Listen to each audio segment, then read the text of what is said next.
નમસ્કાર વિદ્યાર્થી મિત્રો, કેમ છો? મજામાં? હું માકડીયા સંદીપ સર. આજે આપણે પાઠ 1 ભારતમાં બ્રિટિશ સત્તાનો ઉદય અને તેમનો આપણે જે ગયા ચેપ્ટરમાં અધૂરો પોઈન્ટ હતો કંપની શાસનનો વિકાસ. તો આપણે હવે આગળના ગવર્નર જનરલો વિશે ચર્ચા કરીએ. તો વેલેસ્લી પછી ગવર્નર જનરલ તરીકે હેસ્ટિંગ્સ નામનો વ્યક્તિ આવ્યો. આપણે ગયા વખતે વોરન હેસ્ટિંગ્સ વિશે વાત કરી. હવે જે વ્યક્તિ આવ્યો એમનું નામ હેસ્ટિંગ. ત્યારબાદ તેને નેપાળ સાથે યુદ્ધ કરી અને ગુરખા લોકોને પરાજિત કર્યા. ગુરખા લોકો એક પ્રજાતિનું નામ છે જે નેપાળમાં રહે છે. લગભગ તેમના માથે સુરક્ષાની જવાબદારી હોય છે અને આ ગુરખા પ્રજાતિને તેમણે પોતાના લશ્કરમાં સામેલ કર્યા. ત્યારબાદ પિંઢારાઓ સાથે યુદ્ધ કર્યું. તમે જરાક નોટ કરજો, પિંઢારા પણ એક પઠાણ લોકોની પ્રજાતિ છે અને મુસ્લિમ પ્રજાતિ છે. આ પિંઢારા લોકોએ મરાઠી લોકોને એના લશ્કરમાં ખૂબ જ સેવા આપેલી અને શિવાજીની સેનામાં પણ આ પિંઢારા લોકો મદદ માટે હંમેશા તત્પર રહેતા. ત્યારબાદ હેસ્ટિંગ્સે મરાઠાઓ સાથે યુદ્ધ કરી અને મરાઠાઓને શાંત કર્યા. ત્યારબાદ હેસ્ટિંગ પછી ગવર્નર જનરલ તરીકે વિલિયમ બેન્ટિંગ નામનો વ્યક્તિ આવ્યો. તે અગાઉના ગવર્નર કરતાં ખૂબ જ ઉદાર વ્યક્તિ હતો. તેથી તે ઇતિહાસમાં ઉદાર ગવર્નર જનરલ તરીકે ઓળખાયો. લોકોમાં અસંતોષ ઊભો ન થાય એટલા માટે તેમણે ઉદારમતવાદી કાર્યો કર્યા, ખૂબ સારા કાર્યો કર્યા, જેથી પ્રજાનો વિશ્વાસ ટકી રહ્યા. ત્યારબાદ વિલિયમ બેન્ટિંગ પછી ગવર્નર જનરલ તરીકે ડેલહાઉસી આવ્યો ઈસવીસન 1848. આ ડેલહાઉસી છે તે ઉગ્ર સામ્રાજ્યવાદી માનસ ધરાવતો હતો. એટલે કે કંપનીનો વિસ્તાર કેમ થાય વધુ ને વધુ તે બાબતમાં તે ખૂબ તત્પર રહેતો. તેમણે કંપનીનો વિસ્તાર વધારવા માટે જીત, જપ્તી અને ખાલસા નીતિ અપનાવી. કોઈપણ રાજ્યને જીતી અને તેના ઇંગ્લિશ સામ્રાજ્યમાં એટલે કે ઈસ્ટ ઇન્ડિયા કંપનીમાં જોડી દેવું, બ્રિટિશ સામ્રાજ્યનો ભાગ બનાવી દેવું. ત્યારબાદ કોઈપણ રાજ્યને યુદ્ધ દ્વારા જપ્ત કરી લેવું, અથવા તો કોઈપણ રાજાને કોઈ પુત્ર ન હોય એટલે અપુત્ર અવસાન પામે તો એ રાજ્યને ખાલસા કરી લેવું, તેવા નિયમો એને ઘડ્યા. છતાં પણ ડેલહાઉસી સામ્રાજ્યવાદીની સાથે સુધારાવાદી વ્યક્તિ પણ હતો. તેમણે જે નવા નવા સુધારાઓ કર્યા ભારતમાં, એમાં જોઈએ તો એને પ્રથમ 1853માં મુંબઈ અને થાણા વચ્ચે મહારાષ્ટ્રમાં આજના તેમણે પ્રથમ રેલવેની શરૂઆત કરી. ત્યારબાદ ઇંગ્લેન્ડ અને ભારત વચ્ચે તાર વ્યવસ્થાની પણ એને સંદેશા વ્યવહારની સ્થાપના કરી.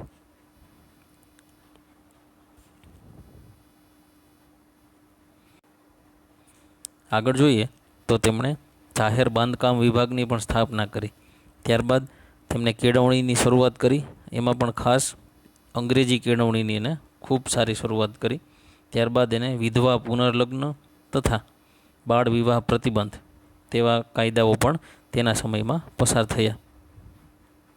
ત્યારબાદ 1757માં પ્લાસીના યુદ્ધને બાદ કરતાં ત્યાર પછીના 100 વર્ષના સમયગાળામાં કંપનીની સત્તા અને સામ્રાજ્ય ખૂબ આગળ વધ્યા. પરંતુ આ સામ્રાજ્ય આગળ વધતાની સાથે ઘણા બધા રાજાઓનો એમને અસંતોષનો સામનો કરવો પડ્યો. એટલે 1857માં ભારતનો પ્રથમ સ્વતંત્ર સંગ્રામ છે તે થયો, જે અંગ્રેજોની વિરુદ્ધ ભારતીયોનો પ્રથમ સંગ્રામ હતો. તમે નીચે આપેલા ફોટામાં જોઈ શકો છો લોર્ડ હેસ્ટિંગ્સ, ત્યારબાદ વિલિયમ બેન્ટિંગ અને ત્યારબાદ ડેલહાઉસી. તેમાં પણ આપણે ઈસવીસન જોઈએ તો લોર્ડ હેસ્ટિંગનો સમયગાળો 1813થી 1823, વિલિયમ બેન્ટિંગ 1828થી 1835 અને ડેલહાઉસી છે 1848થી 1856 સુધી તે ગવર્નર જનરલ પદે રહ્યા. તો વિદ્યાર્થી મિત્રો, આ હતા ભારતના બધા ગવર્નર જનરલો. ત્યારબાદ વાત કરીએ નવો પોઈન્ટ, કંપનીની આર્થિક અસરો. જ્યારે ઈસ્ટ ઇન્ડિયા કંપની ભારતમાં આવી ત્યાર પછી ભારતની આર્થિક સ્થિતિ કેવી થઈ, તેમના શાસનકાળ દરમિયાન તેમને જે કાર્યો કર્યા તેનાથી ભારતની આર્થિક સ્થિતિ ઉપર શું અસરો થઈ તેના વિશે આપણે ચર્ચા કરીશું. તો આપણે એમાં જોઈએ તો છેલ્લી સદીઓમાં ભારત વિશ્વમાં આર્થિક રીતે ગૌરવભર્યું સ્થાન ધરાવતો હતો. એટલે કે અંગ્રેજોના આવ્યા પહેલાં ભારત સોને કી ચીડિયા તરીકે ઓળખાતો હતો.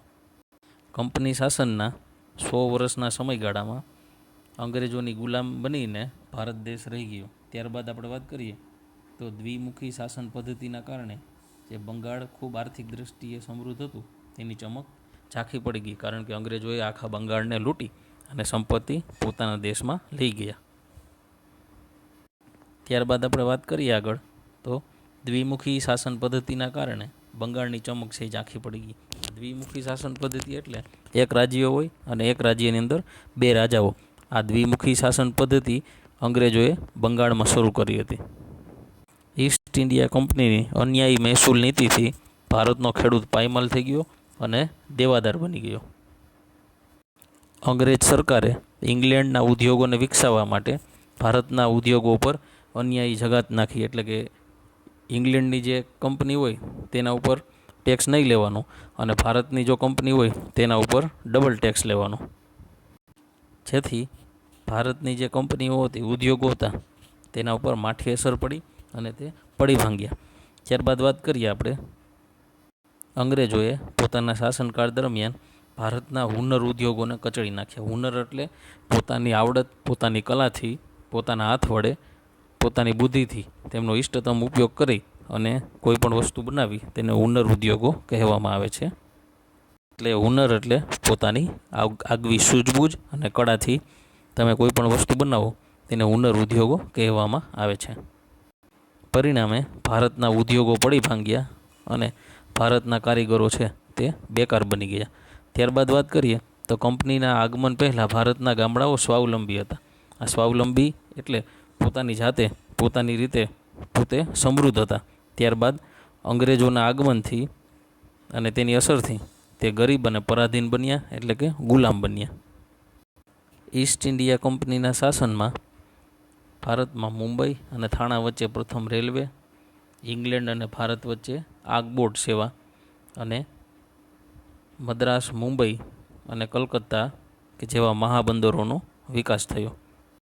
બંદરો એટલે જ્યાંથી સ્ટીમરો, હોડીઓ જળ માર્ગ મારફતે અવર જવર કરતા હોય અને દરિયા કિનારે જે શહેરો આવેલા હોય તેને મહાબંદરો તરીકે આપણે ઓળખીએ છીએ. જેમ કે ગુજરાતમાં આપણે ત્યાં કંડલા બંદર છે તે કચ્છમાં આવેલું છે, તે મહાબંદર તરીકે ઓળખાય છે.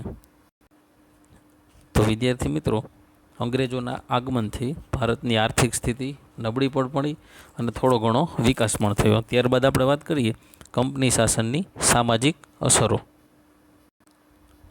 અંગ્રેજોના આગમનથી ભારતીય સમાજ, તેના રીત રિવાજો, તેમની વિચારવાણી વગેરે બાબતોમાં કેટલા ફેરફાર આવ્યા તેની વાત આપણે આમાં કરીશું. તો આપણે આગળ વધીએ. કંપની શાસનની સામાજિક અસરો. બ્રિટિશ શાસન દરમિયાન ભારતમાં વર્તમાનપત્રોનો વિકાસ થયો, જેનાથી લોકોની વિચાર, વાણી વગેરે બાબતમાં સ્વતંત્રતાની ભાવના વિકસી. ત્યારબાદ બ્રિટિશ શાસન દરમિયાન ભારતીય સમાજમાં કેટલા બધા કુરિવાજો હતા, તે બ્રિટિશ શાસનના કારણે ઘણા બધા કુરિવાજો દૂર થયા. જેમ કે દીકરીને દૂધ પીતી કરવાનો રિવાજ. કોઈના ઘરમાં દીકરીનો જન્મ થાય તો એને જન્મતાની સાથે જ એક વાસણમાં દૂધ ભરી અને ડૂબાડી દેવામાં આવે. ત્યારબાદ આપણે વાત કરીએ બાળ લગ્ન, કે નાની ઉંમરે જ બાળકોના લગ્ન કરાવી દેવામાં આવતા. આવા કુરિવાજો પણ ભારતમાં અસ્તિત્વમાં હતા, જે અંગ્રેજોએ દૂર કર્યા. સાથે સાથે ભારતના ઘણા બધા ક્રાંતિકારીઓ કે નવજાગૃતિના પ્રણેતાઓ, જેમ કે રાજા રામમોહન રાય, દુર્ગારામ મહેતા, બહેરામજી મલબારી, આ વગેરે લોકોએ ભારતમાં કુરિવાજો દૂર કરવા માટે પ્રયત્નો કર્યા અને પરિણામે અંગ્રેજોએ કાયદા કરવા પડ્યા. મેકોલે નામના અંગ્રેજ વ્યક્તિના પ્રયત્નથી ભારતમાં અંગ્રેજી શિક્ષણની શરૂઆત થઈ અને ધીમે ધીમે અંગ્રેજી સ્કૂલોની પણ સ્થાપના થઈ અને સાથે સાથે ચાર્લ્સ વુડ નામના વ્યક્તિની ભલામણથી ભારતમાં યુનિવર્સિટી એટલે કે વિશ્વવિદ્યાલયો મુંબઈ, ચેન્નઈ અને કોલકાતા જેવી યુનિવર્સિટીઓની સ્થાપના થઈ. પરિણામે શૈક્ષણિક બાબતમાં પણ ભારતના લોકો ધીમે ધીમે આગળ વધવા માંડ્યા.